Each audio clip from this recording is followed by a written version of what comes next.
Planet Coaster's simulation is really, really advanced. It's far more advanced than anything I've ever seen before. Nowadays, the guests themselves have almost real brains. We call it the guest brain. Every single element within the game, the characters try to calculate and register all the time. They're walking around, taking in the environment, and everything has an influence on them. Every piece of scenery you put down, all the rides, everything controls and drives the guests towards something so they understand where they're going, what they want to do, and they all have their own desires and needs, and they feel like real people. Now that we're playing scenarios, the gameplay starts to really come to the fore. It's great to see it kind of coming together now. It justifies, I think, a lot of the work that we've put into those park relationships and into the guest brain, because actually it makes for more satisfying and deep gameplay.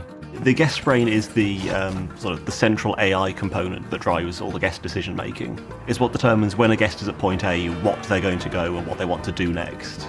So we feed in all their needs, like how hungry they are, how tired they are, whether they need a toilet. They look at all the rides around them and they compare those with their preferences. So if they want a thrill ride and they see a coaster, that's good. If they're a family and they see a carousel, then that's obviously more appropriate for them.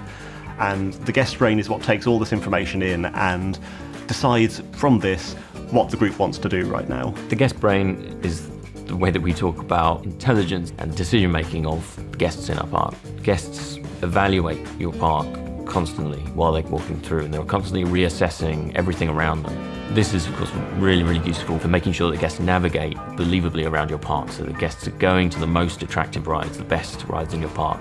They're the ones that the guests are most interested in, but also that they're considering other things when they're navigating. You know, how far is the ride? Is there a transport ride I can use to get there quicker? Transport rides they're rides in their own right. Occasionally, I guess we'll see a transport ride and just think, that looks fun, I'll go on that. You can have a bigger park, you can spread out your themed areas, and then you can connect them together with transport rides. They'll have an overarching destination that they want to get to. They'll say, that ride over there looks really cool. But if they've got to walk 500 meters, or they could take the Connie Express for 300 of those meters, then they'll weigh up that decision in their heads, and some of them will walk and some of them will take that transport ride. That to me is what makes simulation evolve, because everyone has money and everyone has a ticking brain. A lot of simulation going on, coupled with the crowd and the audio. It's a real life park unlike we've ever had. Planet Coaster has unlimited creativity, but also running alongside that is this advanced and sophisticated simulation which basically works in harmony with the guest brain and the creativity of the player.